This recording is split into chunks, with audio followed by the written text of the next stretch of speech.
Hi, my name is Rolf Agner, and welcome to On Air with SICK. And welcome to Season 2 of our podcasts. In this podcast, we will discuss industry trends, product innovations, and some exemplary uses of sensor technology in today's market. As one of the world's leading providers of sensor intelligence technology, SICK has created this podcast as a way to provide our customers information on topics that are important to them. In this season of our podcast, we're discussing the importance of safety standards in industrial automation. Throughout this season, we'll be interviewing safety experts in various industries to discuss current safety standards and the impacts they have. Today on our show, I'm joined by Chris Soranno. Chris is a world-renowned functional safety expert in machine safety and is currently the Safety Standards and Competence Manager at SICK. He is also an active member of numerous standards committees in North America. Today, Chris helped answer the question of how safety has evolved over time. This interview will be in 2 parts, so join us next time to hear the second half of our interview with Chris. I hope you enjoy our conversation.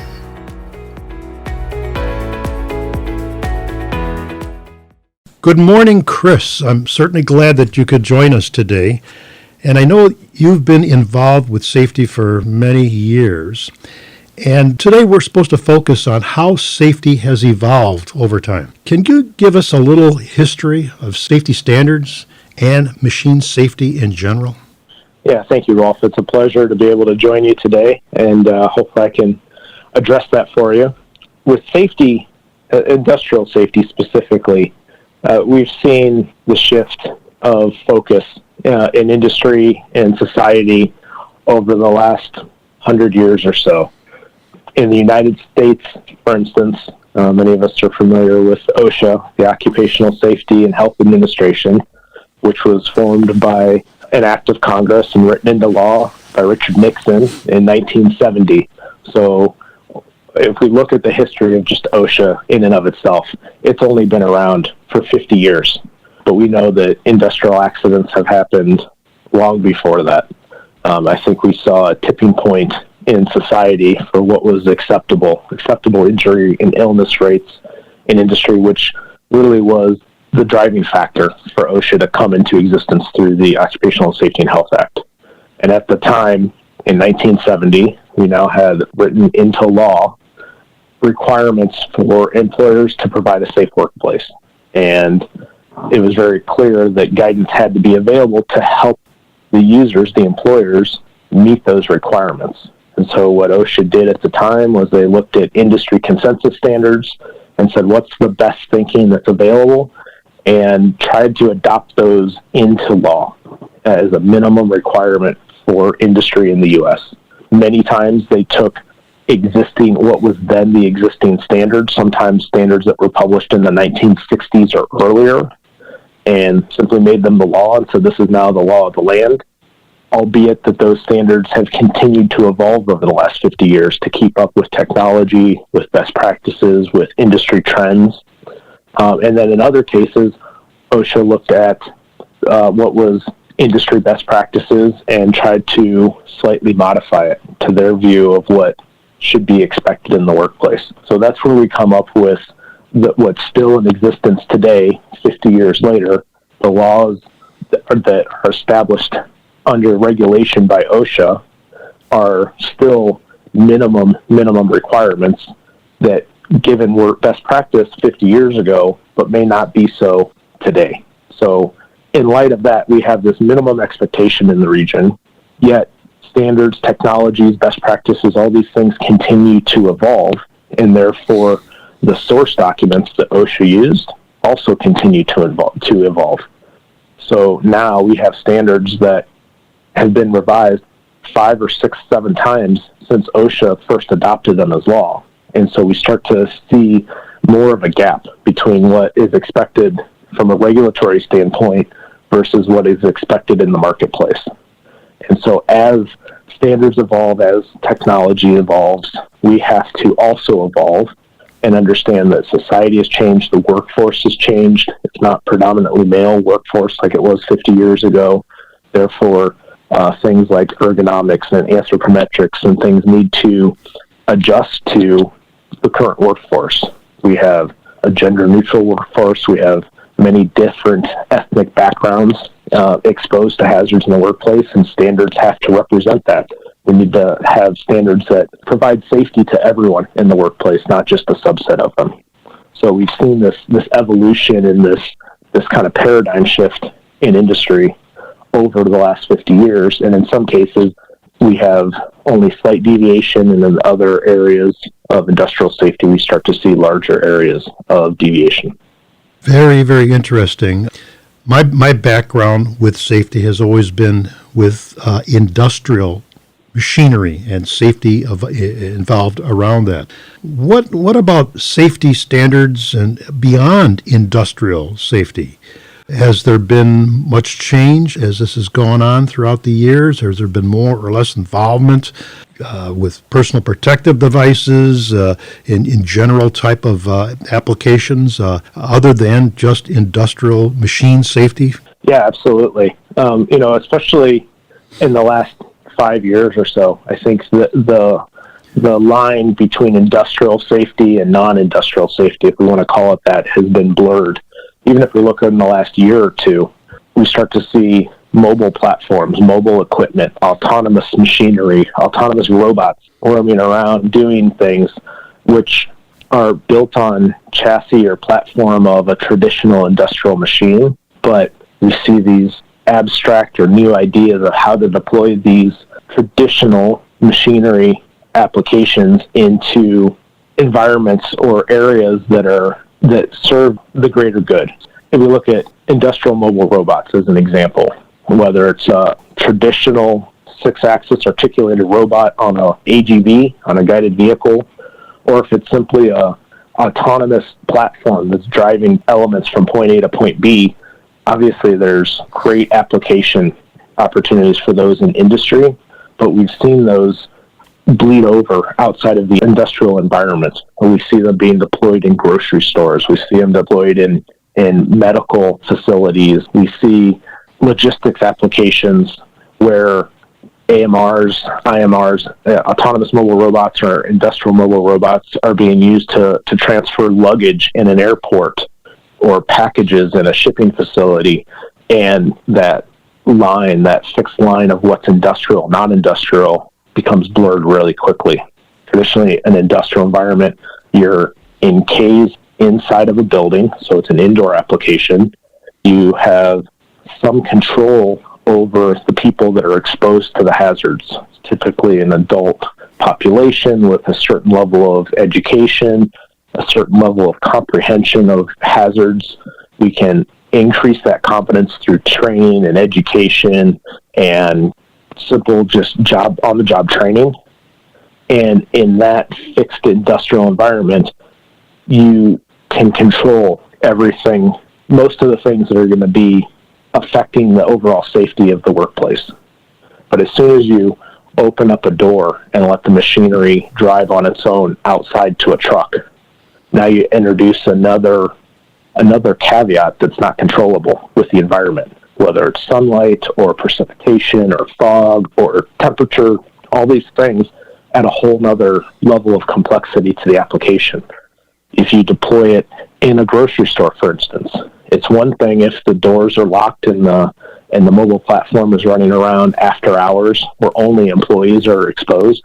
But as soon as you do it during business hours and you have families and children and kids in strollers, you have this whole other complexity of exposed people to the potential hazards.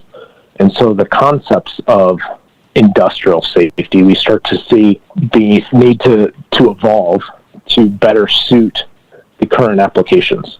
Not every robot is deployed in an automotive facility. I just saw a statistic yesterday for the first time ever. The largest deployment of industrial robots in the U.S. were to non-automotive facilities. So for 35 plus years, automotive was the key focus of robotic applications, but that paradigm is being flipped again. So the standards, the concepts of safety have to adjust to to where the hazards are, and they're not only limited to industrial environments anymore. Regarding safety and health, I've seen like a blending of safety and health in consideration for how safety is evaluated in facilities, both industrial and also in open environments, as you described. Would you like to comment on that at all? So from my viewpoint, they've actually diverged. They're separate. 20 plus years ago, you had one person who was called the EHS person, and they were in charge of everything. And more often than not, it was either somebody on the administrative staff or somebody in HR who looked over everything and trying to talk about safety distances and control circuitry and performance of person detection sensors was foreign to them. Now even ergonomics. Ergonomics was its own issue, and we start to see those subspecialties under the big umbrella of environmental health and safety. And now you see large organizations have entire departments that focus just on ergonomics or just on respiratory issues or just on PPE issues, depending on the industry. And we see more and more engineers focusing on the traditional, what I'll call industrial safety, of preventing contact with mechanical and electrical hazards, the things that we often focus on. But it's almost a subspecialty of safety, and respiratory aids and PPE and things that we have gained a lot of importance in the last year with COVID are entirely separate from the continual challenges of safeguarding or protecting people from automated and autonomous equipment. Definitely a higher focus by many customers on these types of things, causing a need for separation or specialization, especially with regard to compliance to the standards, I would assume. Right. It used to be you just put a guard up and it seemed good enough and everyone was happy. But we saw through statistics that injuries were still occurring. And so more and more focus was given to the integrity of the guard or the circuit behind it, the interlocking, the presence sensing, all those things, and not just the component itself, that it's built to a certain expectation, but did you select the right one? Is it sized properly? Is it located properly? Is it integrated into the control system of the machine so that in the case of exposure to a hazardous condition, that hazardous condition is controlled with the level of reliability that's needed? And so all of these things really drove focus on safety from mechanical and electrical hazards into really a niche specialty of safety. So how has safety been applied in the past? Can you make a comparison between how safety has been applied in the past and how it's developed and how it's moving in a more generalized or more specific type of thought process today? 50 years ago, we benchmarked that when OSHA came into existence. It was acknowledging that way too many people were being injured in the workplace, predominantly maintenance people and operators. The simple approach, we can call it that, is if it's an operating task, put a guard up or detect the person when they get close to the hazard. If it's a maintenance task, isolate the energy, eliminate the potential for a hazardous occurrence. You either lock it out for the maintenance guys or you guard it for the operators. 50 years ago was a much simpler time. Machines either ran or they didn't. There was an on-off switch. It was either running 100% speed or it was not. And if you could do the task without motion, lock it out. If you need motion to do the task, like feeding parts, you need energy available, then guard it so that you isolate the person from the source of the hazard. It worked good enough for a really long time, and we saw it in the statistics. We saw a decrease in injuries in the workplace, and it was great. But now technology has evolved. Machines don't have only an on-off switch, right? We can now, with variable speed drives, we can adjust the speed of the application based on the work that's needed. We can do things like with robots. You can't teach a robot with no power available. It's simply not possible. But teaching a robot isn't an operator task. So we have this paradigm. Do you lock it out because it's a maintenance task, or do you not lock it out because you have to have power to do the job? And so that's where we start to see standards are evolving to address these issues. We have applications now where you need to be able to get up close for inspection or for feeding web into a web-based process line, and you simply just can't do these things with no energy available. And so the old paradigm of simply isolating the person from the hazard and everything will be okay, it's just not possible. And if we continue to stick to that thought process, that's why we see safety systems still today that are bypassed or rendered ineffective because they simply don't acknowledge the actual task that people have to do. So where I'm going with this is the importance and the emphasis that's been placed on the risk assessment process. And risk assessment in and of itself, to me, is really the game changer that we've seen. And hopefully it's not new to people now, but 15, 20 years ago, it was a foreign concept. What we see is that people inherently do risk assessment in every aspect of their lives. And simply formalizing it and documenting it in the industrial application is really the only thing that's changed. We look at a given machine, a given application, a given task, because not every machine, even if they're built the same, they're going to be deployed differently, and how they're used in the market is what differentiates different employers from others, from their value add. And so the risk assessment process says identify what the hazards are and identify the tasks that people have to do that could expose them to those hazards. And where they combine, where there's a task and a hazard that occur simultaneously, evaluate, is that risk acceptable or not? And if it's not, what are we going to do to reduce it? And so driving everything out of this risk assessment process really, to me, is the biggest evolution that we've seen in the last 20 years. And now that's been taken a step further. Now that we know the inherent level of risk in a given task hazard pair, how do we use that to earmark or define the minimum performance of the risk reduction measure that's applied? So if we apply a light curtain, how well does the light curtain have to perform? What's the requirement? What's the demand on that light curtain to ensure that the residual risk that the person's exposed to is at a level deemed acceptable or tolerable? And all of this is an outcome of the risk assessment process. Something you said I'd like to just expand upon just a little bit too, regarding the improvements in technology. For example, trying to get a task accomplished like a teach or a maintenance adjustment type of thing. I know now that there are controls that you can literally limit torque, for example, so that forces are not sufficient to injure somebody to a certain level. And that can even be monitored by safety systems now. And if there is a violation of a practice or a procedure, then you can address an immediate stop before someone is injured. You can also limit velocity if that goes into this risk assessment process. And that all kind of dovetails into this concept back in 1970 when OSHA legislated into law this term of control reliability. For me, and I go back that far, I remember that was my first exposure to the term control reliability whatsoever. But these days, that's only part of the equation as far as putting together a system that is evaluated for the need for safety according to risk assessments and actually provides the newer term as functional safety. How do we relate these two things together, functional safety and control reliability, Chris? That's a really good question that people still struggle with. As you mentioned, the idea of control reliable as a threshold was something introduced long ago in OSHA, or maybe not so long ago.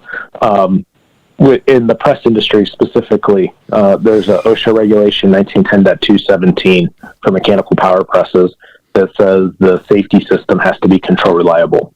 And what that meant, or how to interpret that, or even more importantly, how to design to it, was a bit of a gray area. And so over the years, different standards tried to define what is control reliable. What they found, what they ended up with, is that there were different levels of control reliability where the highest level was control reliable. And essentially that was simplified to redundancy with monitoring, so that you had some fail to safe consideration, not fail safe, nothing's fail safe, but we know it's going to fail. When it does fail, it fails to a safe condition. And that was for the highest risk applications. And then you had either only redundancy or only monitoring below that, which was also called single channel with monitoring. You could go down a step below that, it was only single channel, and go a step below that, and it was a simple circuit. And all of them were under this umbrella term of control reliability, where the highest level was control reliable. And it essentially was looking at the architecture of your control system. And what we've seen, especially in the last 15 years, as you mentioned, this shift towards functional safety, where in the U.S., the term control reliable best equated to the European terminology of categories, category B being the lowest, and then category 1, 2, 3, and 4 being the highest. There was at least a little bit of a correlation there between architecture of categories and levels of control reliability. And 15 years ago, then, that was acknowledged as really being just one of the many pillars of functional safety. Architecture of your system is still very important, but you also have to consider the quality of the components you're using. What's the likelihood of failing to a dangerous condition, the mean time to dangerous failure? You need to look at the overall diagnostics within the system and the cross-monitoring of different components within it, which is the diagnostic coverage. We have to look at the design of the system and how resilient is it to common cause failures. And then on top of that, we have the process side of it, which is just good engineering practice, that the person that says, yes, this is acceptable, is not the same person that designed it. You have at least some type of checks and balance within your engineering process. And together, those elements comprise functional safety. So categories or circuit structure, whatever you want to call it, didn't go away. It just has been now complemented by these other considerations that are as important as the structure of the circuit itself. And so that really is a concept that, while it's been out for 15 years, it's still taken some time for engineers to understand it and put it into practice in a way that is repeatable and easy to understand. You mentioned common cause failure as being one of those pillars of functional safety. This is a concept that a lot of people struggle with. What do you mean by that? Could you expand on that a little bit and talk about common cause failures, maybe provide some examples? When we talk about common cause failures, it could be simple things like mechanical failures. Can we install a component in a way that it's not going to be susceptible to failing in a way that's known? So if it's electrical, when we run wires, control wiring on our system, can we isolate the systems so that if there is a short circuit somewhere, that it's not going to short to a signal that's going to trick the system into thinking that everything's good when in fact there's a failure? It's simple things like running wires through conduit. It's isolating high voltage and low voltage signals. It's installing interlock switches so the actuator of the switch is protected so it's not going to break and be left in the switch itself when the door's open. It's simple things like that that just have to be considered and applied when installing a system, whether it's electrical, mechanical, pneumatic, hydraulic, whatever it is. What are the steps taken, just good design measures taken to prevent failures that we know are common in industry?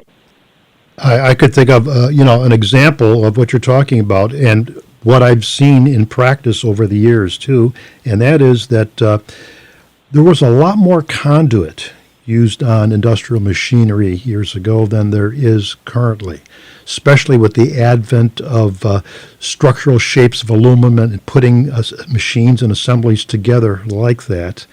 And you see a lot more sensor cable running around, not in conduit necessarily, but attached by cable ties and things of that nature. Potential, actually, for more wiring issues. It's all part of cost cutting as manufacturers are trying to make their machines more efficient and more cost effective, and you see less of it. But could it not lead to potential additional safety hazards and more common cause failures? And what would be ways of preventing that from happening if you decide not to use conduit? What could you do to still provide and think about common cause failures along those wiring considerations? Yeah, I think what we see is there's been advances in technology. We see more field bus type of communication systems developed specifically for safety applications.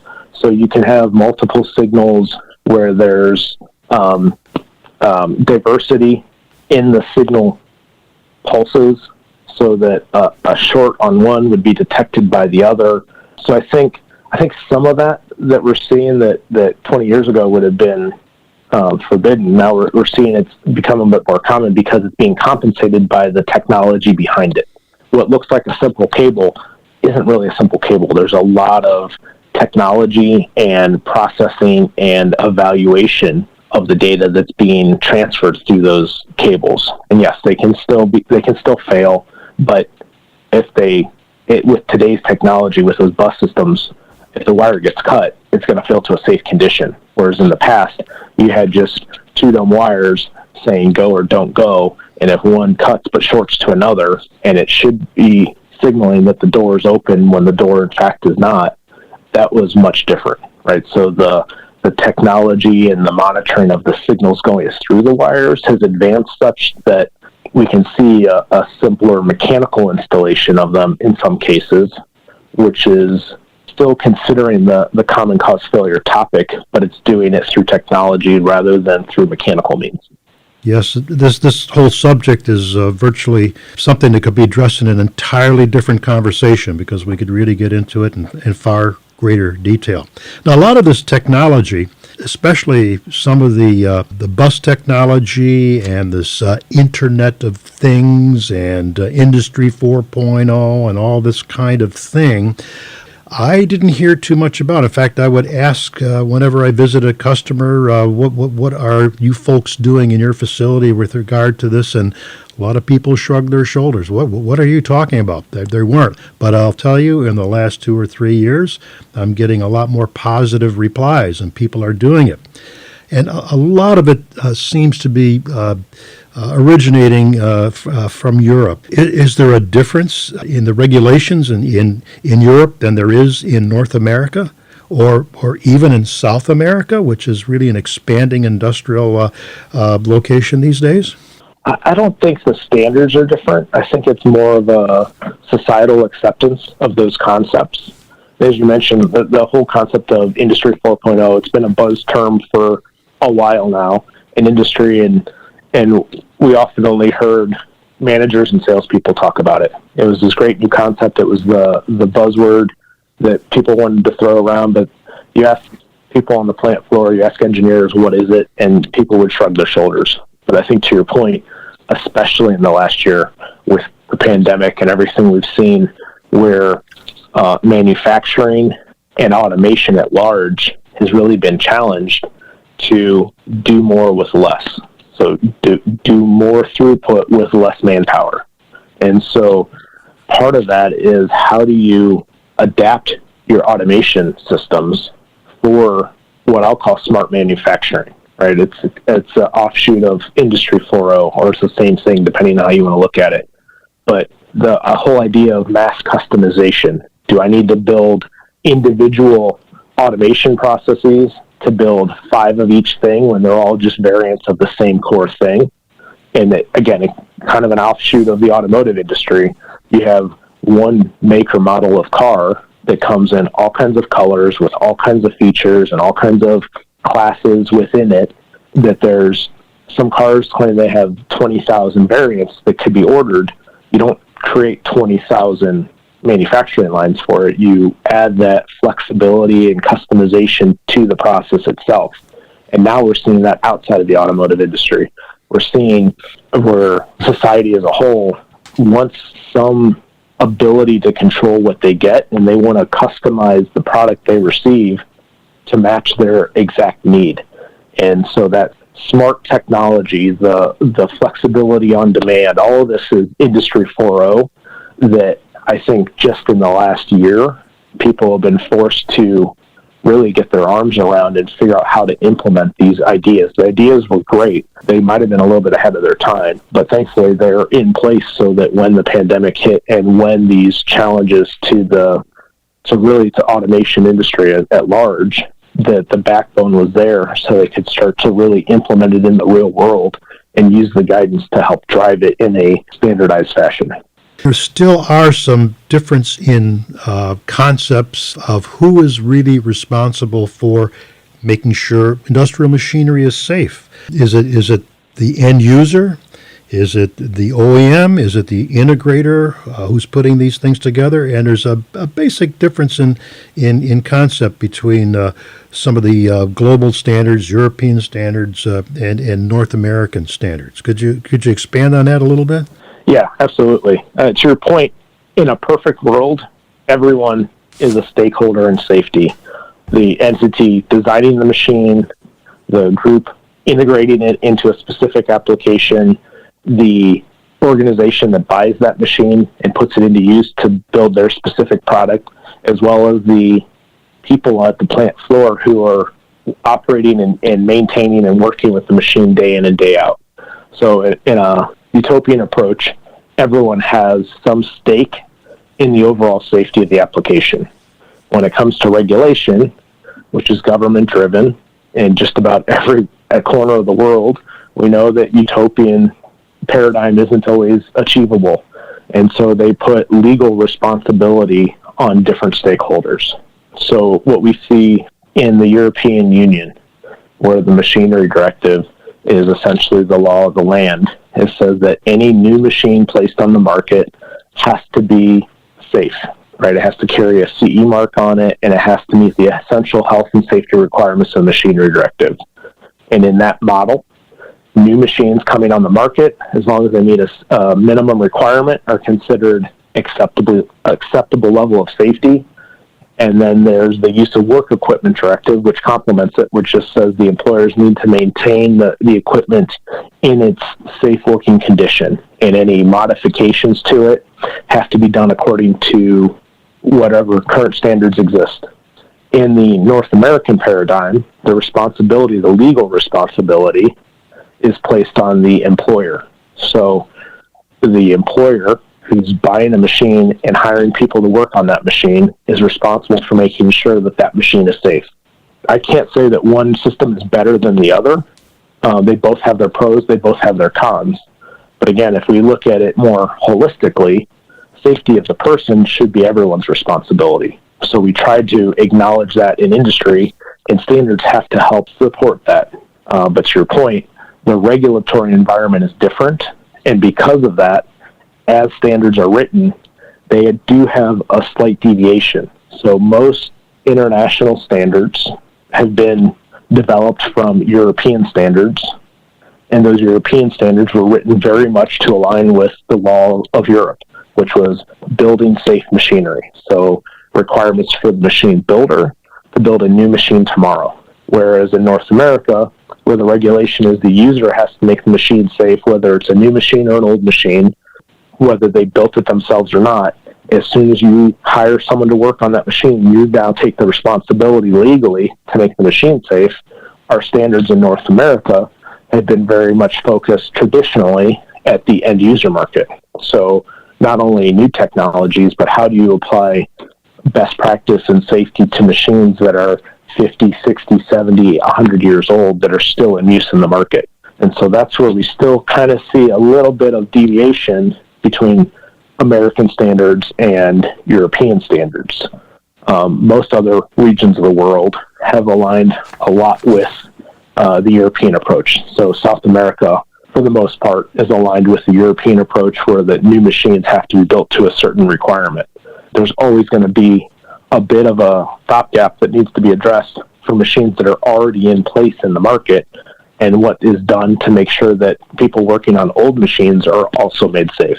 And so that's where that kind of utopian holistic approach that everyone needs to contribute to the overall safety comes into play. And a lot of the organizations, customers that we work with, they acknowledge their legal requirement, but to be a large organization in today's society globally, they have to acknowledge that you can't just say, well, it's not my problem, it's somebody else's because of the law.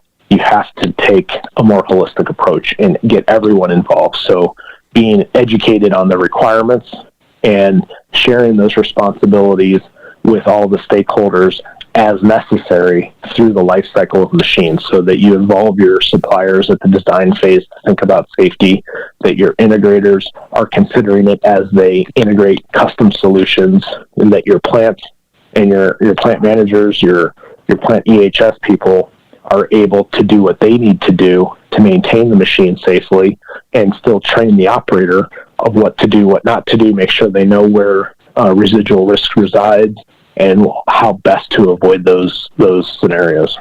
That was just a great explanation, Chris. Really do appreciate it. But I'm going to say we're kind of running out of time, and we will have to get back together to continue this discussion. I've got many more questions and just not enough time. So I'd like to thank you very much for the opportunity to talk to you about some of these topics. It's my pleasure. I look forward to our next conversation. Very good, Chris.